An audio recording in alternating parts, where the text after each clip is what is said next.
J'aime. Si, tu. Bah, Ouais. si, je pense. Le gars, c'est qui prend confiance. C'est une réplique à 4 millions d'euros. Tu sais. Et en fait, moi, ce qui me plaît vraiment, le vitre qui se pète et tout. Sortir le lion de la cage. Wow. Ouais, c'est Chirac, il adorait Johnny.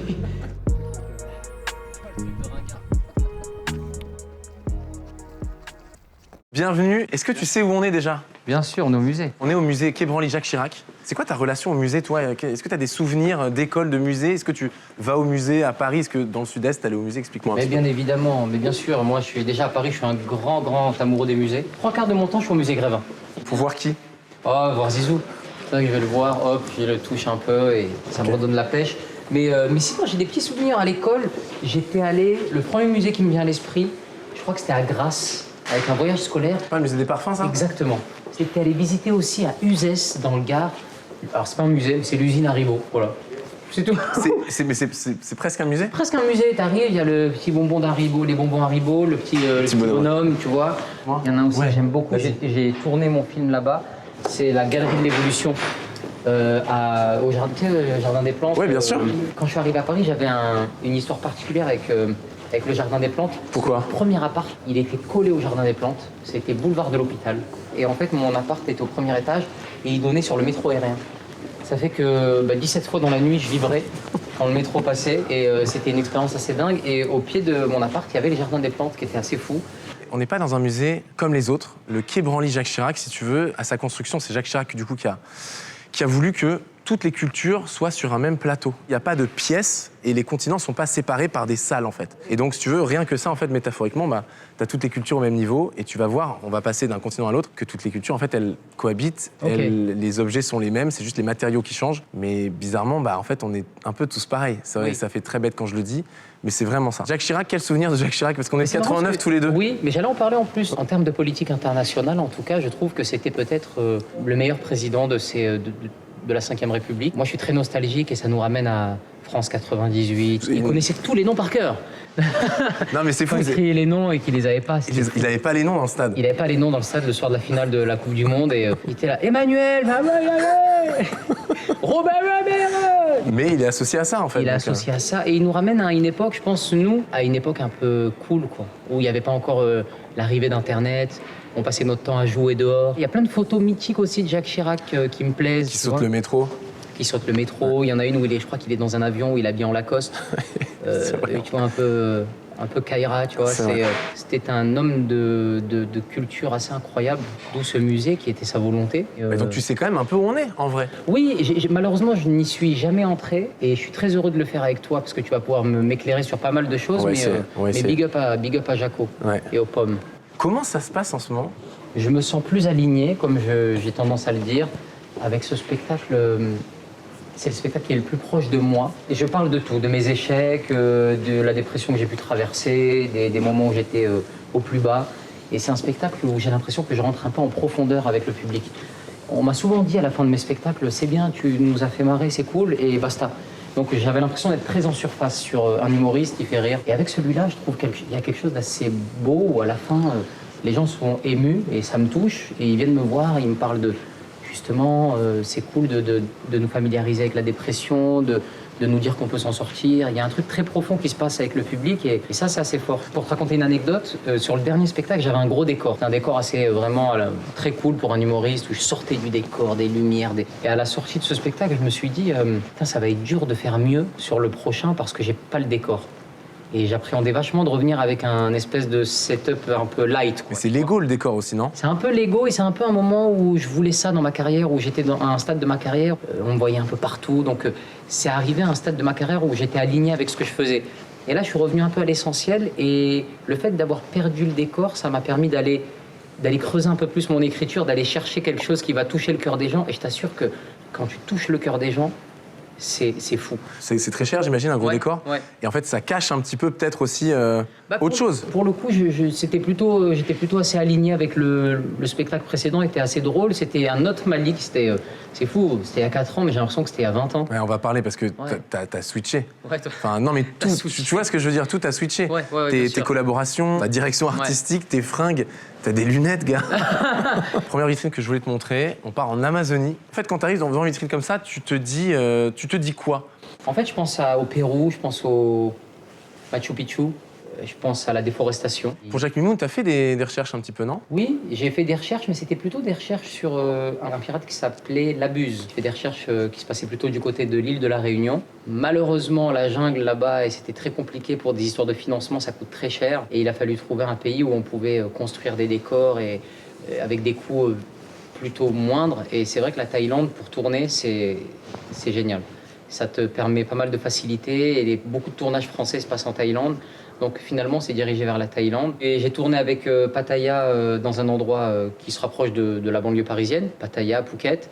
Et là, je suis parti sur Jack Mimoun, tourner dans des endroits un peu paradisiaques. C'était assez dingue. Mais en même temps, ça n'a pas été facile parce que c'était en plein Covid. Donc je te laisse imaginer tourner en plein Covid en Asie. On devait tourner dans un décor le lendemain, le mardi matin, le lundi soir à 23h, on nous disait bon, demain, il n'y a pas de décor. Un décor, c'est-à-dire que si le lendemain, on doit tourner sur une plage, le décor, ce sera la plage. Et c'est une plage qu'on a validée en amont. On est allé la repérer parce qu'il faut privatiser la plage, il faut que l'équipe de tournage, c'est plus de 100 personnes, viennent sur la plage. Donc le propriétaire de la plage perd de l'argent parce qu'il n'ouvre pas sa plage ce jour-là. Toute une organisation de production qui est mise en place depuis des mois. Et tout tombe à l'eau en une fraction de seconde parce que dans cette plage, aux abords de cette plage, il y a un cas de Covid. Et les autorités sur place nous interdisent de tourner sur cette plage. Donc il est 23h et tu dois trouver une autre plage entre 23h et 6h du matin pour tourner ton film. Donc il y a eu plein de moments comme ça assez fous, quoi.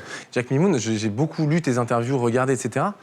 T'en gardes pas un bon souvenir alors que honnêtement, dans les chiffres, ça va. C'est pas un flop, c'est pas un bide. Moi, je suis très fier de Jack Mimoun. C'est le film dont je suis le plus fier dans ma carrière. C'est juste que j'ai très mal vécu l'après. À la base, on est des artistes, entre guillemets, et on nous force à devenir des comptables.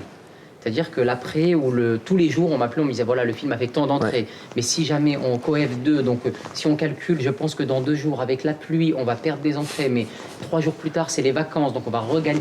Et au bout d'un moment, je me rappelle, plutôt que d'apprécier le film et de lire les retours du public qui étaient super, les retours de la presse qui étaient super, je m'étais enfermé dans ce truc de « Ok, on a combien de chiffres là aujourd'hui ? Ah merde, je pensais qu'on allait faire plus. Bon, demain, j'espère qu'on va faire plus. » Et je voyais que les chiffres, les chiffres, les chiffres, les chiffres. Et c'est vrai, ce truc de première séance à Châtelet, le mercredi matin, tu peux expliquer ça aux gens qui ne savent pas, parce que j'en ai entendu parler, mais comment on sait quand un film va marcher ou pas? En France, quand tu sors un film, c'est 3 ans généralement entre l'écriture, le tournage, la post-production d'un film. Il faut compter entre 2 et 3 ans.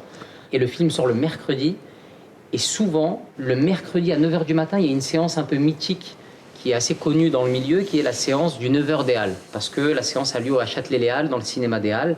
Et il y a déjà des chiffres à 9h du matin. C'est-à-dire que ça fait 3 ans que tu bosses sur un film, mais le jour de la sortie à 9h du matin, t'en as qui te disent « Ah, mais c'est mort ». À ce point-là? Ouais, il y avait presque.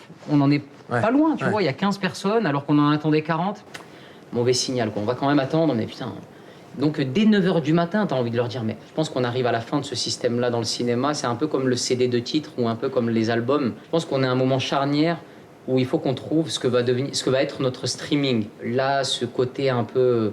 archaïque du 14h Paris-Périph, 9h des Halles, machin. C'est en train de switcher, je sais pas comment, mais là, tu peux pas condamner un film en une séance. En une séance ou en 2 jours ou en 1 semaine. Alors, plusieurs trucs. La coiffe du chef à plumes, c'est les plumes en fait sont vers le ciel pour communiquer avec l'au-delà. Non mais tu vois, c'est des trucs qu'on sait pas. Mais attends, mais toi t'as appris tout le musée par cœur. Je croyais que t'allais lire au moins dans le truc, il arrive. Non. Là, les boucles d'oreilles. Ça, c'est les boucles d'oreilles de la déesse Pintu. Alors, Pintu, qui c'était? À la base, elle se baladait à dos d'aigle. Je vais quand même te raconter des vraies histoires. Il y a des plumes là que tu vois, notamment les petites plumes là. Dans la nature, leur couleur n'existe pas. Donc en fait, les Indiens d'Amazonie ont une technologie qui était hyper avancée quand même, ce qui est fou comme technique. Ça s'appelle le tapirage. En gros, ils plument un oiseau vivant, sans trop lui faire mal. Derrière, ils lui frottent une décoction sur la peau avec de la bave de grenouille, vraie histoire, et plein d'autres choses. Et ça, quand les plumes repoussent, elles prennent une couleur particulière. Quand même un peu fashion. C'est dingue, ah ouais. Non mais tu vois, Indien d'Amazonie, en termes de fashion, c'est quand même pas mal. Là où ils sont très forts, c'est que dès la couleur, tu sais où tu te situes dans le monde. Ça appelle tout de suite l'Amazonie, quoi. C'est fou. Hein. Et plus la parure est épaisse, plus tu as une place élevée dans la société. Dans la société, voilà. d'accord. En fait, je voulais m'arrêter devant cette vitrine déjà pour t'apprendre 2-3 trucs. Non, mais c'est super Et intéressant. pour te questionner sur le nouveau Malik. Ouais. Parce que moi, je t'avais abandonné dans des films un peu plus potaches, dans des tenues un peu moins travaillées. Aucune insulte, mais tu vois ce que je veux dire. C'est la vérité. L'année dernière, tu as signé chez Adidas. Ouais. Enfin, tu vois, tout est travaillé. Il y a un petit foulard, il y a un ensemble et tout. Quand est-ce que tu te dis, OK, il va y avoir un nouvel arc narratif? Le confinement m'a permis de faire une vraie introspection sur... en voyant le monde s'arrêter et le monde ne plus avancer, je pensais déjà au déconfinement. Je me disais, OK, qu'est-ce que je veux faire par la suite?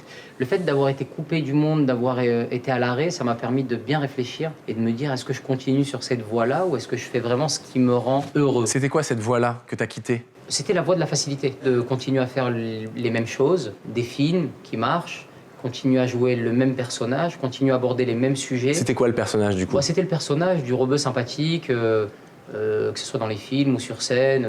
Après, attention, ça peut être péjoratif de dire rebeu sympathique, parce que ça voudrait dire que je suis devenu un rebeu pas sympathique. Non, c'est juste d'aborder les mêmes thèmes et d'aborder les mêmes choses. Ce que je veux dire à travers sympathique, c'est cet aspect redondant. J'avais un petit peu fait le tour de ce rôle qu'on me proposait beaucoup, j'avais fait beaucoup de films et j'avais l'impression de jouer le même rôle à chaque fois. Et là, j'ai décidé de m'affirmer. Et puis, ça fait partie de ma progression, du fait de grandir. Je sais plus si c'est moi ou Mohamed Ali qui disait être le même homme à 50 et à 20 ans, c'est avoir perdu 30 ans de sa vie. Donc là, je me disais, il faut que j'avance, il faut que je me réinvente. Et si je le fais pas maintenant, on me le pardonnera pas par la suite. Tu t'es fait charrier sur ton changement de tenue, par exemple? Parfois, ça m'est arrivé. Snake, il m'a charrié beaucoup. Snake se fout bien de ma gueule, il me dit, mais arrête avec tes 14 slides, on va même pas jusqu'à 8. Ça a déstabilisé pas mal de personnes de mon public. Et tu sais, je mets des photos de moi un peu, tu sais, tristoun, de regard dans le vide. Et les premiers commentaires, je regarde, je me dis, ça va peut-être être, ouais, beau gosse, classe. Les premiers commentaires, c'est, ouais, je t'en garde à vue ou quoi? Souris, pourquoi tu souris pas? On n'a pas le droit d'être beau gosse, nous aussi, on peut être... On avance un petit peu? Allez, on passe au carnaval de Rio. Pas de Rio, De mais Dunkerque. d'Oruro. C'est un des plus gros carnavals Ah ouais. d'Amérique latine. Mais regarde les costumes, en fait, il y a des inspirations de toutes les cultures là, tu vois. Pour reprendre sur ta vie et sur ce qui s'est passé après le Covid, tu te souviens d'un peu qui a pris de tes nouvelles après que ça aille un petit peu mal et que tu fasses cette remise en question? Pas grand monde, non, ouais personne. Après, j'essayais pas d'en donner ou j'étais dans ma bulle, dans mon coin. Mais je le savais, ça m'a pas touché parce que je savais que c'est pour ça que beaucoup d'artistes deviennent fous parce que c'est un métier, c'est un peu comme le cours de la bourse. Le cours va être au plus haut, donc tout le monde va se jeter dessus et puis hop, ça redescend et plus personne. Donc on devient tous un peu fous parce que c'est fluctuant. Moi, je mettais beaucoup de cœur dans ce métier. Dans les rapports humains que je pouvais avoir avec les personnes de ce métier. Et je me sentais déçu, trahi par la suite quand j'avais plus de nouvelles. Tu sais, on est rempli de on se voit, on prend un café, on mange. Et il y a des collègues de boulot. Parfois, tu peux avoir de belles surprises, tu as des amitiés quand même. Il y a des gens avec qui je m'entends très bien. François Damiens, ce que j'aime d'amour. Snake, c'est mon frère. François Damiens, pour la petite anecdote, premier jour de tournage le lundi et lui démarrait le mardi. Et donc, je te jure, je me lève pour aller tourner. Donc, c'est des pick-up en tournage, c'est 6h du matin. Je sors de ma chambre, on est en Thaïlande. Je descends les escaliers, je vais me rendre au lobby, là où il doit y avoir une voiture qui me récupère. Je descends les escaliers et je croise François Damiens en robe de l'hôpital, puis nu, avec un bracelet de l'hôpital de Bangkok, et qui me fait je t'expliquerai. Et en fait, j'ai appris par la suite qu'il y a eu un pot de début de tournage la veille pour accueillir tout le monde et faire connaissance avec les équipes thaïlandaises. Et donc, dans ce pot, y ont participé Benoît Magimel et François Damiens. S'en est suivi des danses, de l'ambiance, une glissade, un cassage de côte. Non. Et en fait, François, au début du tournage, avait une côte fêlée. Fêlée. Ce qui était super, c'est que les premières scènes qu'on devait tourner, c'est des scènes d'action. François arrive comme ça, le premier jour du tournage. Il y avait sa doublure, donc on a essayé de faire des... Ah, il a une doublure, je fais pas ses cascades. Ouais, non, mais parce que là, pour le coup, oui. Il a fallu. Avec Ludovic Colbeau-Justin, qui a co-réalisé avec moi le film, on a trouvé des solutions. Et c'était une petite anecdote qu'on n'a jamais racontée. Donc, j'imagine ma dégaine quand je vois François le premier jour et je me dis, OK, d'accord. À part cette petite anecdote, franchement, tout le monde me promettait attention. Enfin, il a été d'un professionnalisme, toujours à l'heure, toujours en train de proposer des choses et tout. J'aime cet acteur d'amour, il est vraiment incroyable. Pareil pour Benoît et tout, ça a été... Et tous dans le film, Jérôme, Joséphine. J'ai eu un casting incroyable. Franchement, c'était super. Ok, trop bien. On continue un peu. Est-ce que ça te manque tes tout débuts du stand-up où tu savais pas encore si tu allais bider sur une vanne ou pas? Est-ce que ça manque? Parce que j'imagine que c'est des émotions quand même assez fortes. En fait, ce qui manque, c'est plutôt l'insouciance de ces moments-là. C'est-à-dire de ne pas réfléchir aux conséquences de ce que tu peux faire, d'avoir cette fraîcheur du gars qui vient de province et de vouloir conquérir le monde. Ça me manque. Après, les galères du début, non. Tu arrives à Paris, tu dois accumuler 4-5 boulots, tu joues au chapeau.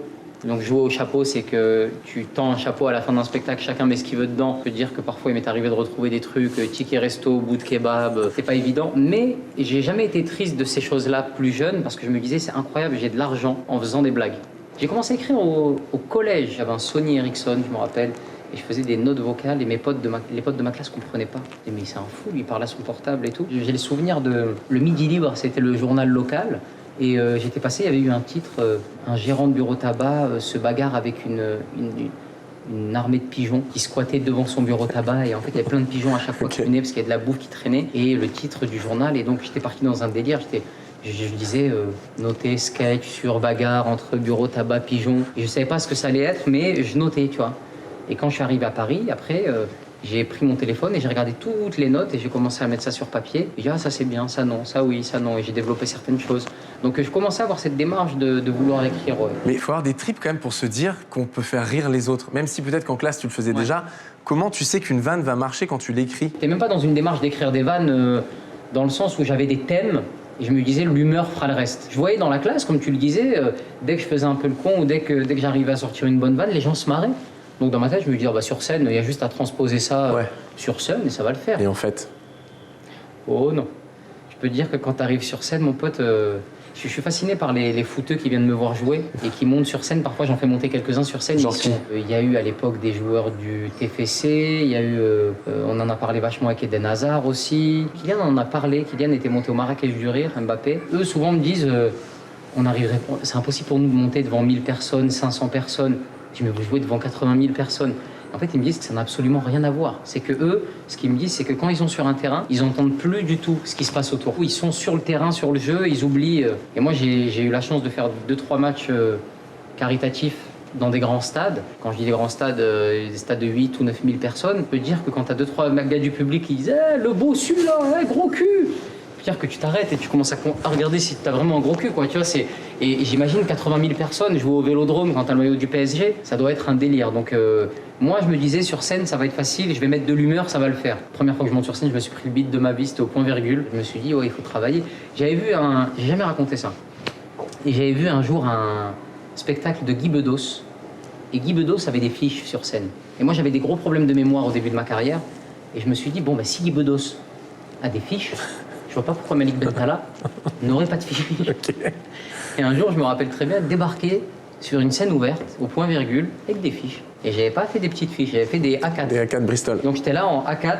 Et donc c'est vrai que moi, à la base, et en fait, là, quand je me bats, et il y avait des gens dans la salle qui disaient, mais il est fou ce petit-là, qu'est-ce qu'il est en train de faire?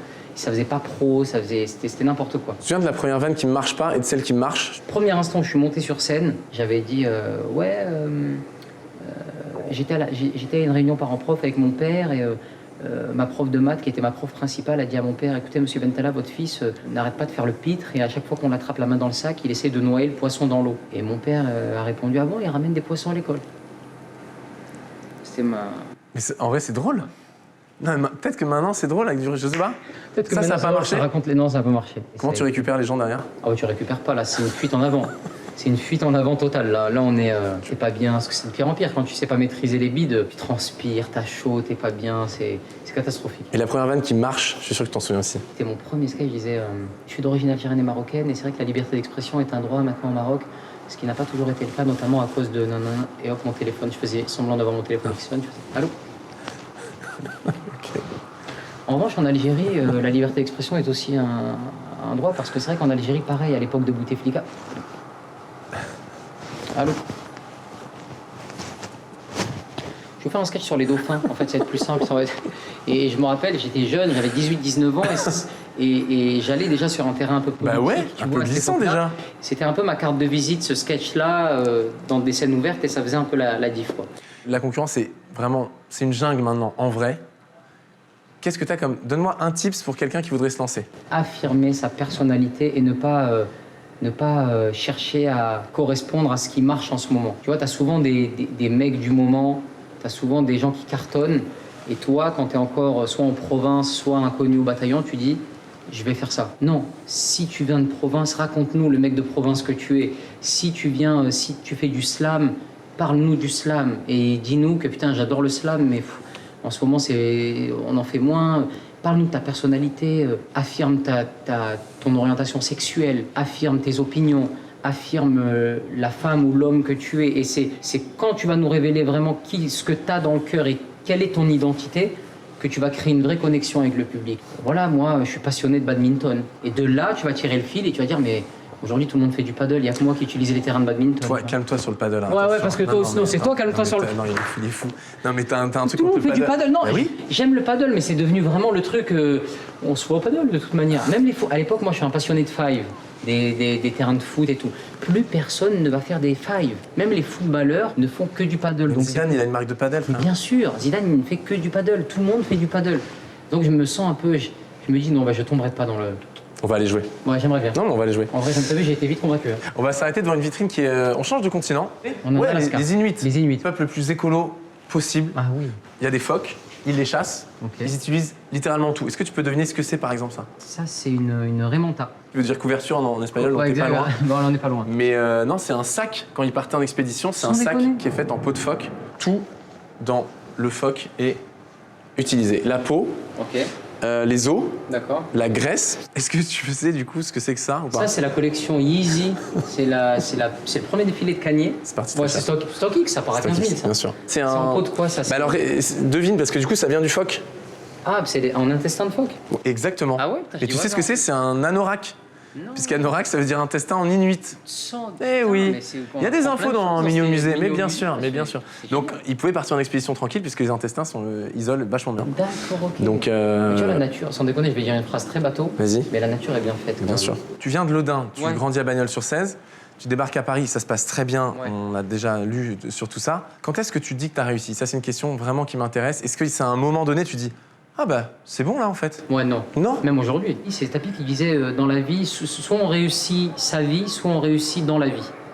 Et c'est vrai qu'aujourd'hui, les curseurs, je commence à le mettre ailleurs. À l'époque, je voulais réussir dans la vie. C'est-à-dire, pour moi, réussir dans la vie... C'était quoi, tiens, deux, trois... Réussir dans la vie, c'était de remplir le planning, de pouvoir me retrouver dans des soirées mondaines et de dire, bah là, je suis full jusqu'en 2029. Je tourne avec un tel, j'ai ce tournage-là, et j'ai signé une série avec cette plateforme, machin. Et aujourd'hui, je me dis, quelle trace je vais laisser à mes proches, à mes enfants, si un jour j'en ai. Quelle trace je vais laisser à ma famille. Et je veux pas partir et qu'on dise, qu'on donne des DVD à mes enfants, qui il a joué dans ça. Ah ouais? Qui se cache derrière des poteaux. Non, mais c'était pas mon père, quoi. C'est-à-dire, on était, voilà. Donc c'est ce truc-là aussi où m'affirmer en tant qu'homme et avoir des principes, des valeurs, faire des projets artistiques qui font sens. Une série, t'aimerais bien? Ouais, j'aimerais beaucoup.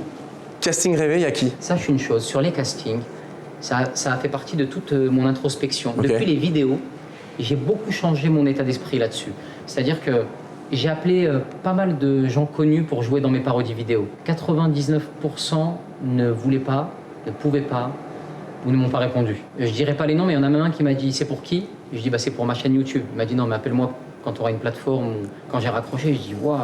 Ah ouais, carrément, d'accord. Je fais pas les trucs d'internet et tout machin. Ok. Donc à partir de ce moment-là, j'ai appelé des acteurs et des actrices incroyablement doués qui avaient envie.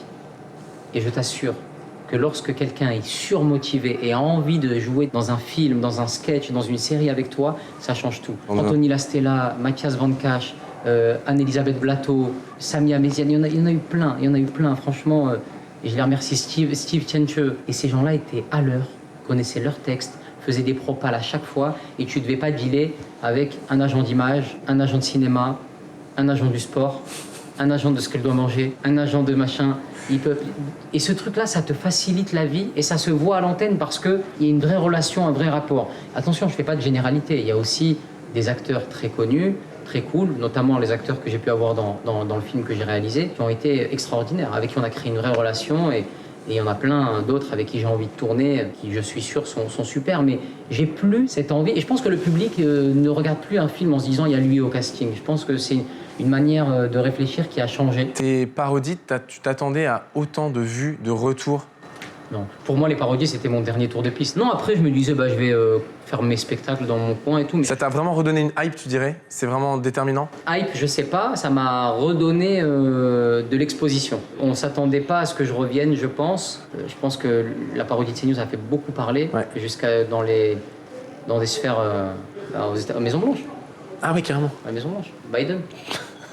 Ah, Pascal Praud, il parle de toi ou pas? Oui, Je me souviens pas. j'ai vu une interview où il disait qu'il était plutôt anard. Ah, Ouais. bon. Mais j'ai vu des retours. Ouais, ça m'a un peu dépassé. J'ai vu que ça parlait. Il y a des ministres, des gens qui en parlaient. Y a pas Xavier Niel qui a parlé de toi aussi? Xavier Niel, Le milliardaire. qui a fait une petite dédicace que je remercie d'ailleurs.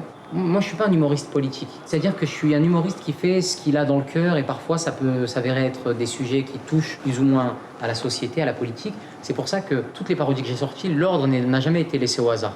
Le timing et tout, j'ai tout calculé à chaque fois précisément. Après CNews, je voulais partir sur un truc diamétralement opposé. C'est laquelle, celle d'après CNews? C'est Jules.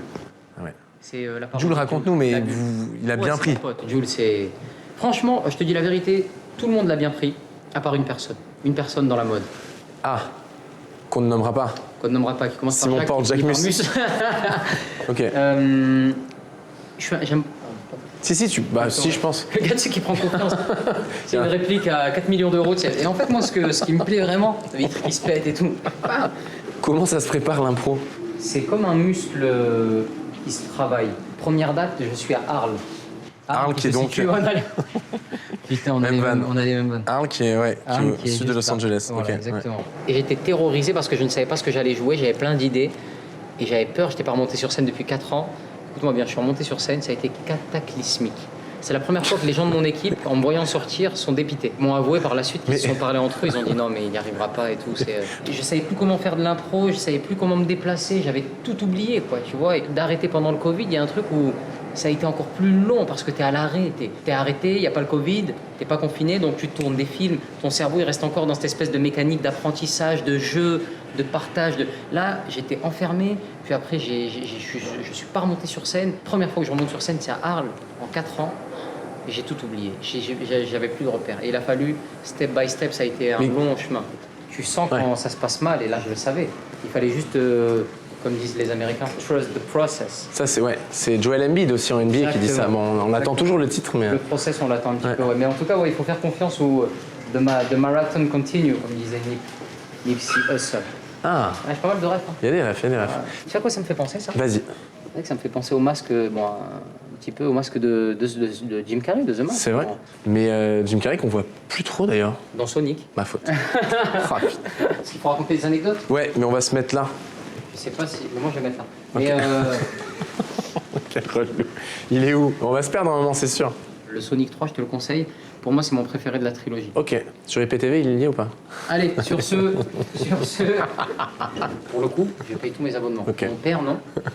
Mon père regarde mes films sur l'IPTV. Il sait pas qu'il s'envole lui-même. T'as 1 800 000 abonnés sur Twitter. Ouais. Beaucoup de comptes, gros comptes s'arrêtent sur Twitter. Ouais. Mediapart notamment, mais aussi Quotidien et plein de médias, plein de chercheurs, beaucoup de gens d'intello, etc. Tu te places comment par rapport à Twitter? C'est une communauté énorme que t'as, Ouais. mais tu vois bien que ça part là. Ça part un peu en. Bah ouais. Ça part un peu en sucette. Mais il faut arriver à prendre ça avec beaucoup de recul. Mais c'est l'époque dans laquelle on vit, c'est-à-dire qu'il faut savoir. C'est-à-dire qu'il y a des choses que je vais poster sur Insta, que je ne vais pas aller les poster sur Twitter. Ah, pourquoi? Parce que je sais ce que ça peut déclencher. Si tu mets une photo de toi un peu mode sur Twitter, tu vas te faire démonter. Exactement. Ouais. Et Toi, c'est quoi ta relation réseaux sociaux? Tu scrolles beaucoup? Oui. Oui, T'as oui. combien en ton d'écran? Ça m'intéresse. Tu peux me Ah, je l'ai montrer enlevé, ou pas je l'ai enlevé. Non, c'est vrai? Je te jure, je l'ai enlevé parce que ça me faisait trop de peine. Il y a des jours où je peux avoir 2 heures, des jours où ça peut monter à 7-8 heures. Hein. Qu'est-ce que tu consommes? C'est quoi ton petit plaisir coupable sur les réseaux sociaux? Alors honnêtement, c'est la force malheureusement des algorithmes. Ouais. C'est très TikTok et le pour toi. Il y a un Donc espèce la page qui te recommande des choses de en fait. recommande Ouais. des choses et elle m'a bien cerné. Tu vois, on est sur Tupac, sur le PSG. On peut la voir la page ou pas? Ouais. Là, tu vois, il y a des trucs complotistes. Macron est un lézard. Ouais, attends. Un gars qui sort d'Harvard. Des musulmans célibataires, chemises mariées. T'as raté le dernier événement Muse au Rodizio au Brésil. Nos participants ont pu se régaler et rencontrer d'autres musulmans célibataires autour. Alors là, c'est pas moi qui regarde ça. Musulmans célibataires, Musulman célibataire. Tu peux te marier. régaler et rencontrer d'autres musulmans C'est une pub. célibataires. Mais je tape pas musulman célibataire. Hein. C'est juste que ces bâtards, ils ont dû entendre des discussions. Donc tu vas pas quitter Twitter, c'est juste que tu C'est sélectionnes. musulman célibataire. Tu vas te Tu vas régaler. te régaler.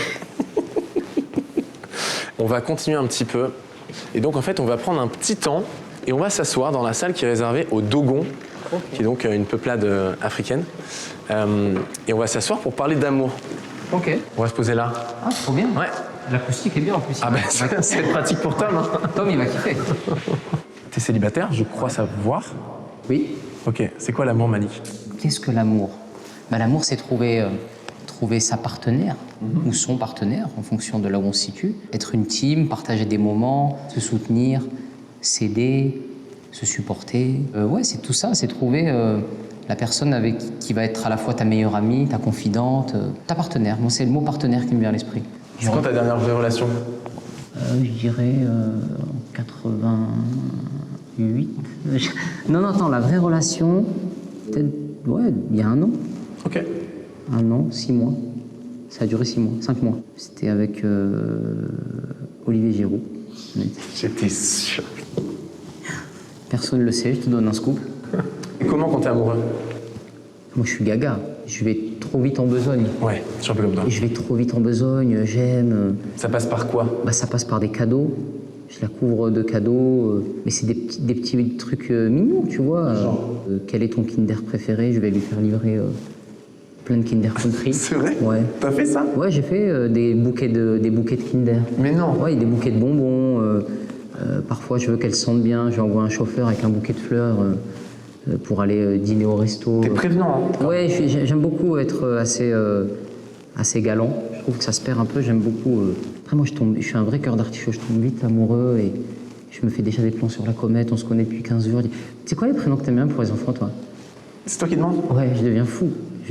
Faut que j'apprenne à me calmer. L'amour, c'est aussi l'amour familial des parents. T'as eu une enfance assez aimante, ouais, en vrai. Très aimante. Et tout à l'heure, t'as dit un truc drôle, t'as dit « Mon père regarde mes films sur les PTV, il sait pas qu'ils se volent ». C'est quoi ta relation avec tes parents aujourd'hui? Elle est très bonne. C'est eux qui sont toujours là, derrière moi, qui m'épaulent, qui me soutiennent. J'ai 2 parents qui ont 2 caractères totalement différents. Ma mère, c'est le feu. Mon père, il est plus calme. C'est un paysan dans le sens où il aime la nature. Il part dans la montagne seul pendant des heures. Qu'est-ce qu'ils te disent sur tes spectacles, films, etc. Ils sont venus voir ton spectacle, là? Pas encore. Ah, pas encore. Pourquoi? Parce que moi, je suis très pudique là-dessus. C'est-à-dire que je suis très mal à l'aise quand il y a mes parents dans la salle. Je fais un spectacle light. Ah oui? Ouais, pas de gros mots, pas de trucs. Ouais. Moi, c'est ce qui me stresse le plus, c'est ce qui me gêne le plus. Parce qu'ils t'ont dit un jour qu'ils étaient gênés par une vanne? Non, pas du tout. C'est moi qui mets de la pudeur peut-être là où il n'y en a pas, mais je suis très pudique. Très pudique avec mes parents. Vraiment. Il y a un retour de ta mère qui t'a fait rigoler ou de ton père qui t'a fait rigoler sur un... Oui, déjà, ça m'a... Première fois que je passe à la télé, ma mère, c'était pour qu'elle me voie à la télé, c'était pour un festival qui s'appelle Paris fait sa comédie. Ouais. J'avais acheté un costume et j'avais mis un costume et j'avais fermé le bouton du costume et j'étais bien en forme. Et elle m'appelle derrière et je lui dis « Alors, t'as aimé ?» Elle me dit « Oui, mais pourquoi tu ouvres pas le bouton quand t'as une veste de costume ?» Donc c'est comme toutes les mamans, c'est le côté... elle regarde la présentation, tu vois. Donc, premier retour de ma mère sur un de mes passages, c'est « Par contre, faut pas fermer les boutons de la veste de costume. Ça te boudine. » Ah oui, ça te boudine. Elle me dit souvent ça. Ça te boudine. Donc ouais, c'était ça qui m'avait fait marrer. Il y a une dernière œuvre que j'ai envie de te montrer avant de te montrer les vaudous. Ok. Les vaudous, mon gars. Ah ouais, ça, Non, mais moi, c'est là pour le coup, c'est moi qui ai les anecdotes. Sortir le lion de la cage. Wow. Ouais, c'est Chirac, il adore Johnny. C'est vrai en plus. Ah ouais, il y a du Johnny dans le... On a touché un iceberg. Capitaine.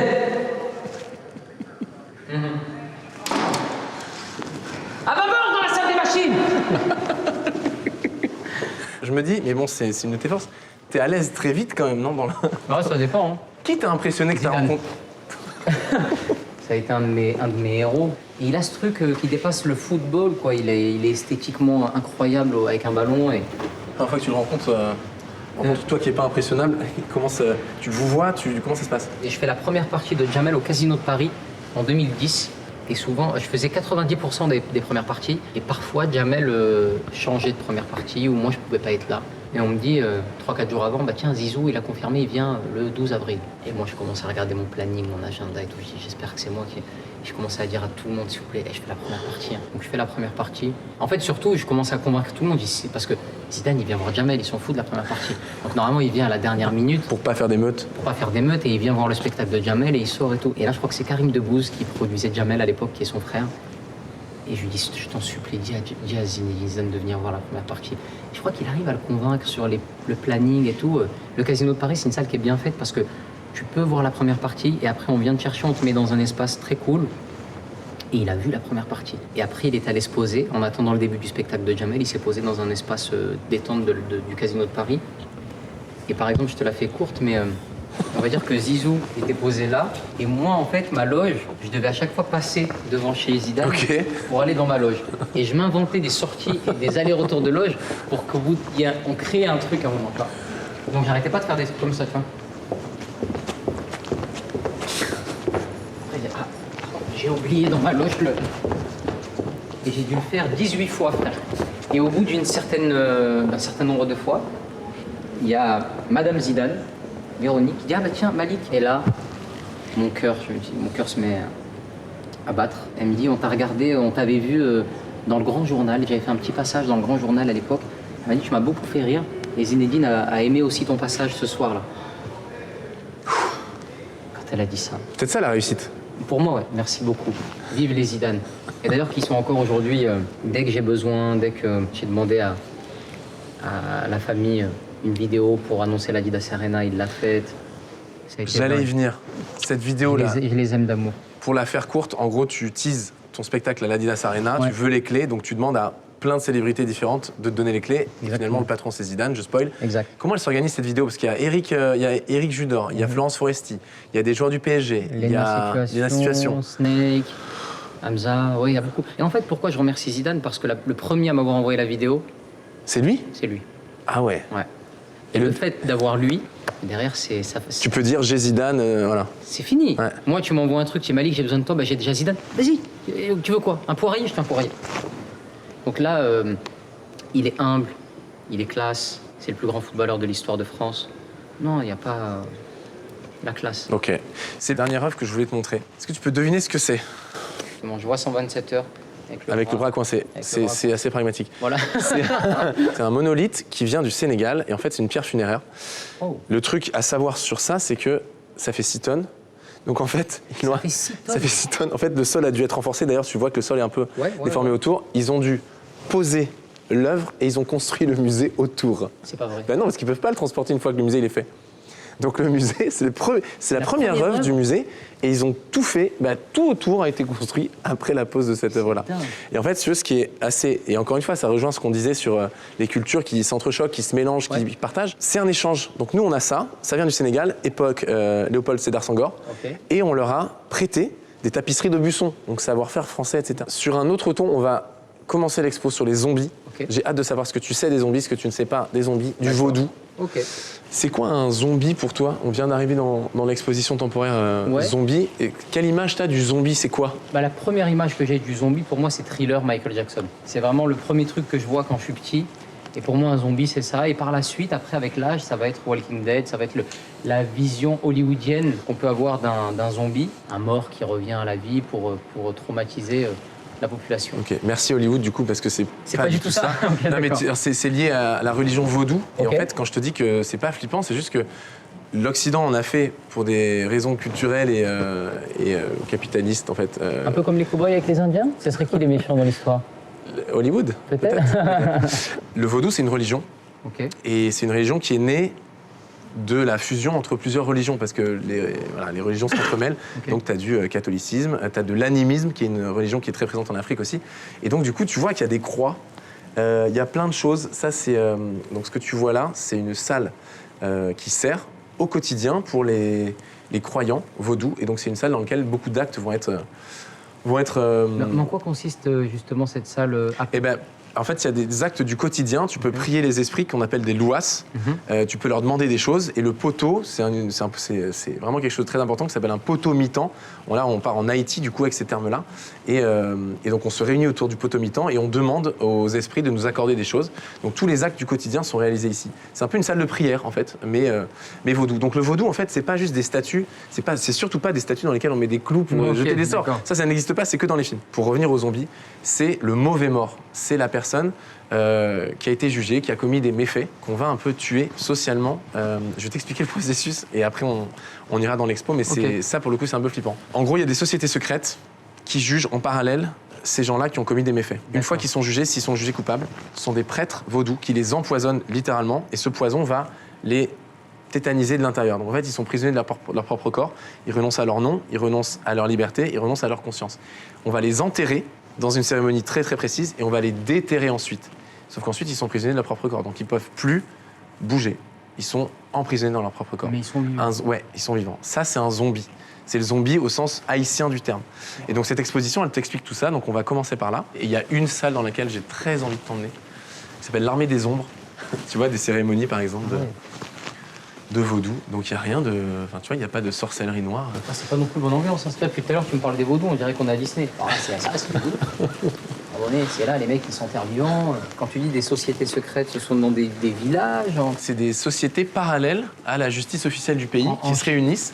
Grosse importance des costumes chez les vaudous. Ça se porte aujourd'hui. Oui. En vrai. La salle dans laquelle je veux t'emmener, qui s'appelle l'Armée des Ombres, elle est particulière parce qu'il y a une vingtaine de statues qui te fixent et qui agit comme un peu un tribunal de cette société secrète.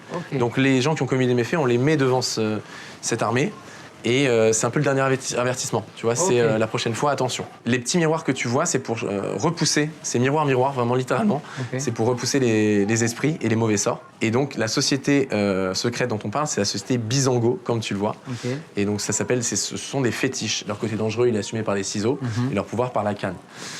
Et la salle dans laquelle on va, quand je suis venu voir l'exposition la première fois, je suis ressorti de là, je me suis posé des questions. Parce que tu vas voir que dans la salle, il y a quand même une ambiance particulière. Il y a une vigile qui m'a dit qu'il y a des personnes qui étaient sorties en malaise aussi. Je te propose qu'on y aille. On croit en Dieu, frère. Ça, c'était un peu l'avertissement. Et il se mettait sur la chaise Non, je crois pas. Je crois qu'il faisait face aux statues. D'accord. Et tu vois que ça crée quand même une ambiance, ces fétiches-là. On va rien dire pendant quelques secondes. Je te jure qu'on sent qu'ils sont là un petit peu. Mais tu vois, le fait que le vaudou soit une religion, je trouve que c'est pas... On le sait pas assez, en fait. Ah, on le sait pas du tout, même. On le sait pas assez. C'est en Haïti, vraiment ou c'est... Ouais, c'est en Haïti, ouais. Tu vois cette photo-là? C'est une photo ratée d'un zombie. Le photographe, qui est le commissaire de l'exposition, il a essayé de prendre en photo un zombie qui était sur le champ. La photo, elle est ratée parce qu'on le voit pas.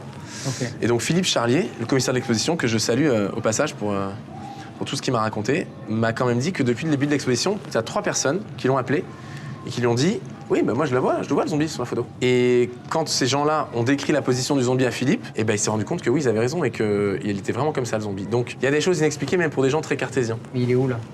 On le voit pas, mais il y a des personnes qui le voient. D'accord, ok. Moi, je t'avoue que je le vois pas. Toi, t'es croyant. Ouais. Donc, par définition, il y a des choses qui sont pas explicables. S'il y a un monde du visible, il y a un monde de l'invisible. Nous, dans notre religion, on croit beaucoup aux djinns, aux esprits. Ah oui, les djinns, ouais. Ouais, donc... L'équivalent des djinns, c'est les louas, tu vois, pour les vaudous. Donc il y a des ponts entre les religions. Il y a des choses... pour croire dans ton cœur, il faut croire ce que tu ne vois pas. J'en ai fini avec les anecdotes flippantes. C'est quoi les prochaines étapes, Malik, là? Me faire zombifier, mardi, point soleil. Et ils font ça. Pourquoi je te demande ça? Bien sûr. C'est trop. Pour essayer, voir au moins. Non, les prochaines étapes, la tournée. Ouais.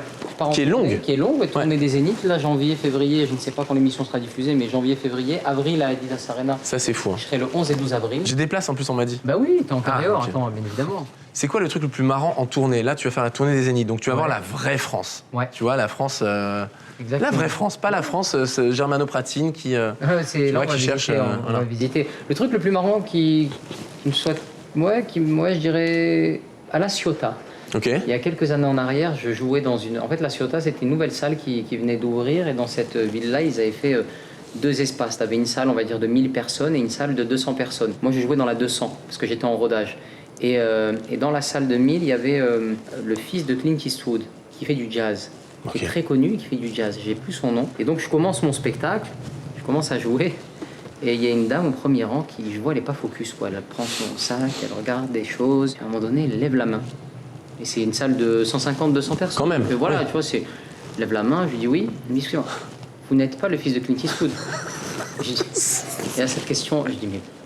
Ben non. Et des gens morts de rire. Parce que les gens qui étaient dans ma salle savaient. Et morts de rire. Et moi, je me dis, mais se fout de ma gueule ou... Et après, je dis, mais pourquoi elle me demande ça? Elle me dit, non, mais parce que je suis venu voir le concert de Monsieur Eastwood. Et là, après, on m'explique, dans la salle, il y a un échange de fou qui se fait. Et on lui explique qu'il faut quitter la salle et qu'elle s'est trompée. Justement, c'est dans la plus grande salle à côté. Et elle est partie. Mais ce qui m'a fasciné, c'est qu'elle a dû mettre un quart d'heure à se rendre compte que mon père n'était pas Clint Eastwood. Parce que tu fais des vannes sur quoi? Bah non, mais pendant le premier quart d'heure, elle a dû se dire bon, il a peut-être eu une aventure avec Clint Eastwood, a peut-être eu à un moment donné. Tu vois, une aventure au Maroc. Elle s'est imaginée pendant 13-14 minutes, ouais. Elle s'est dit c'est possible. C'est possible, c'est le fils de Clint. Et c'est ça qui m'a tué. Comme quoi. quoi, les meilleures impros, c'est ouais, dingue. parfois c'est... C'est dingue. Ouais, c'est ça, c'est un truc qui m'avait beaucoup marqué, quoi. Et tu sais pourquoi ça m'avait marqué? Parce que je me suis dit, on tient l'improvisation du siècle, on va la poster sur les réseaux sociaux, et c'était incroyable. Et j'ai dû filmer sur 1000 spectacles, et j'ai dû en filmer 998. Ben, les deux où la caméra a eu un problème. Mais arrête. Et j'avais envie de mourir. Donc qu'est-ce qu'on peut te souhaiter? C'est... En premier lieu, Ouais. la santé. Ok. On s'en rend souvent pas compte. On s'en rend compte malheureusement que quand il nous arrive quelque chose et qu'on est à l'hôpital et que tu commences à faire des analyses et tout, et là tu dis oh merde, putain c'est important quand même. Avant de finir, est-ce qu'il y a une question que je t'ai pas posée et à laquelle tu aurais aimé répondre? Je demande un peu toujours ça, mais parfois ça débloque des trucs. D'où te vient ce charisme? Peut-être. Je pensais que tu allais me la poser. J'aurais pas dû t'inviter. Ouais, mais Je sais. non, là, franchement, j'ai dit beaucoup de choses que je n'avais pas racontées ailleurs et tu m'as bien fait parler, donc bravo. Et en plus de ça, c'est une des rares émissions où, quand on sort, on ressort peut-être plus intelligent que ce qu'on y est entré. Donc, Ça, c'est l'expo, c'est pas moi. bon, ouais, c'est vrai. J'ai pas dit ton avis, l'émission. Malik, merci pour ton temps. Merci à toi. On a beaucoup parlé, on a tourné plus de 2 heures. Je te laisse. On se voit vite à la Adidas Arena du coup. Et j'espère 11 et 12 avril. Salut Malik. À bientôt, merci Salut. Iban. Merci tout le monde, à bientôt. Ciao. Ciao. C'est les zombies là-bas par contre. Yes, t'as raison. Plutôt partir aux Inuits et avec les phoques, c'est plus sûr.